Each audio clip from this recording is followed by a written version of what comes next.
એક પ્રશ્ન છે કે એન્યુઅલ ફી જે વર્ષે 1500 રૂપિયા લેવામાં આવે છે, એન્યુઅલ ફી અગાઉ તમે કહેતા હતા ઓછી થશે, નાબૂદ થઈ જશે, તો આ એન્યુઅલ ફી ઓછી કરવા બાબતે કંઈ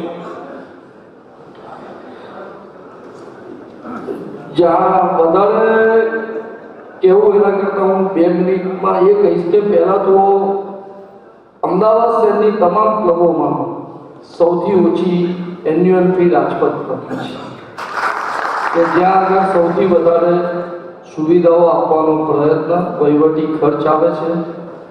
ભૂતકાળની અંદર ઇલેક્ટ્રિક બિલ આવડાની અંદર હતું માટે ગ્રામ પંચાયતના હિસાબે ટેક્સ, આ બધી વસ્તુઓમાં થઈને વર્ષે ક્લબને 2 થી 2.5 કરોડ રૂપિયાનો બીજો બોજો પડ્યો છે, જે 2 વર્ષ પહેલાં નહોતો. પણ શહેરની સુવિધાઓની અંદર અમદાવાદ મ્યુનિસિપલ કોર્પોરેશનમાં આવ્યા પછી અને ઇલેક્ટ્રિક બિલના કંપની લાઇટ બિલોના વધ્યા, આ બધાના હિસાબે 2.5 થી 3 કરોડ રૂપિયાનો વધારો ક્લબની ઉપર આવ્યો. છતાં ક્લબે છેલ્લા 4 વર્ષની અંદર કોઈ એન્યુઅલ ફીમાં વધારો કર્યો નથી.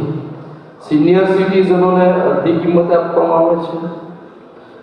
પેરેન્ટ્સને માત્ર 1000 રૂપિયાની અંદર લાઈફ ટાઈમ કાર્ડ આપવામાં આવે છે. ક્લબના એન્યુઅલ ફીની બાબતમાં અમે આ વખતે બી મેનિસ્ટોમાં કીધું છે કે ક્લબને નફો કરવા માટેનું સાધન બનાવ્યા કરતાં મેમ્બરોને સુવિધા આપવામાં વધારે રસ છે.